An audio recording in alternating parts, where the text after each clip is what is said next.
The Associated Press is reporting that Lance Armstrong admitted to Oprah Winfrey today that he used performance-enhancing drugs to win the Tour de France.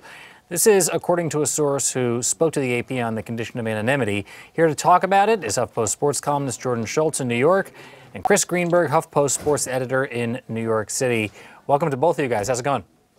Thank you. Good. Good. How you doing? Good, good. So, Jordan, let me start with you. What do we know right now? Obviously, Oprah's going to save a lot of this to her big interview that's going to air on the OWN network on Thursday. But what information has leaked out today? Well, I think the biggest thing, number one thing is that we learned is that, he's admitted that he did take performance-enhancing drugs. And this has been something that I think cycling fans, Jacob, and also just sporting fans in general have been waiting to hear from him. The biggest question I have now, and I was just chatting with Chris about it, is why now? Why now?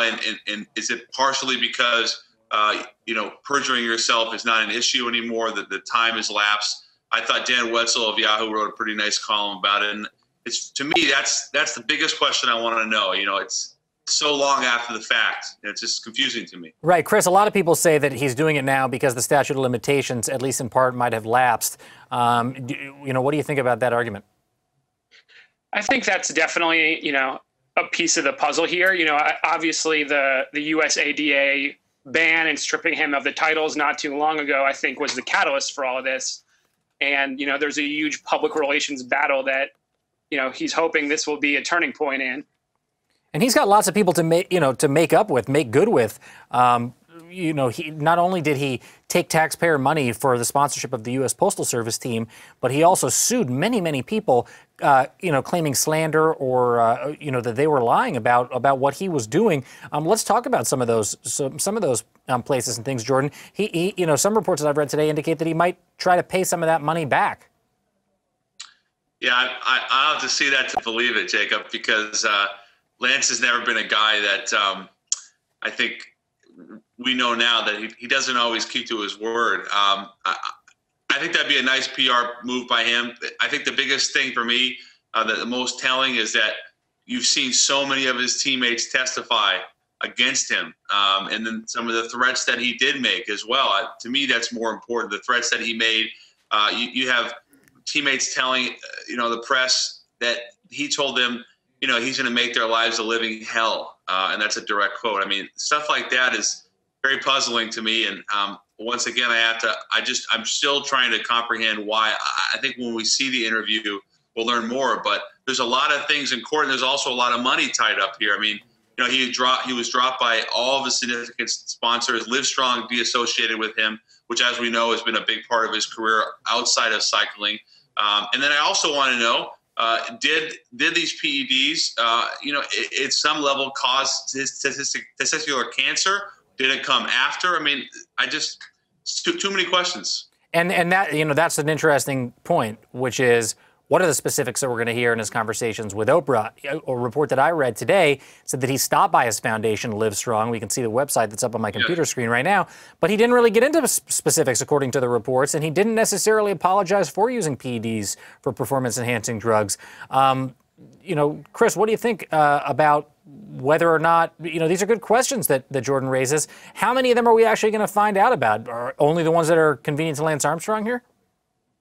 Well, I believe there was a previous report that called his discussion with Oprah, a limited confession.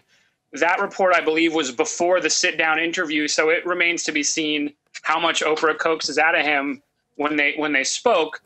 But I think, the why of the doping is not nearly as interesting to me as the how. I mean, here is, according to the USDA, a guy who led a organized, regimented doping team, and yet he didn't get caught, even though there was this cloud all these years. I think it would be fascinating to tear back the cover on how that happened and how he was able to get away with it for so long.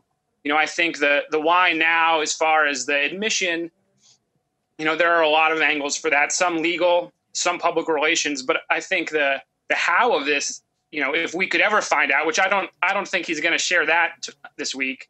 That would be fascinating. Well, let's go ahead, Jordan, and then I'm going to wrap it up. No, I agree with Chris. That's another great point. Also, what I wrote in my column a while back, maybe a month or a couple of months ago, Jacob, was that a lot of his career now and what he built was based on a complete fabrication. And you have guys like Greg LeMond, who won 3 Tour de France's, who's basically been forgotten because of what Lance did, winning 7. So, that to me, all these other guys that have done that, at least as we know, have done things the right way, and they get forgotten. Yeah, there are certainly lives of people, around Lance Armstrong whose lives have been ruined, and we've seen too many of those stories. So we'll see what happens there. I want to run through some quick tweets before I let you guys go. Oprah said she just wrapped with Lance Armstrong more than 2.5 hours. He came ready. Pretty good tease. Deadspin, Lance Armstrong admits to doping, but screw that. Did Oprah make him cry? Well, I guess we'll have to wait to Thursday to find that one out. Robert Little, Liefield says, just can't find it in me to care about Lance Armstrong and doping. Something echoed by new NYC Southpaw. Breaking Lance Armstrong. Neil Brennan, I'll forgive Lance Armstrong for doping, but only if he rides the entire Tour de France on a unicycle in full clown makeup. Doubt that's going to happen. But Jordan and Chris, I appreciate you guys taking the time.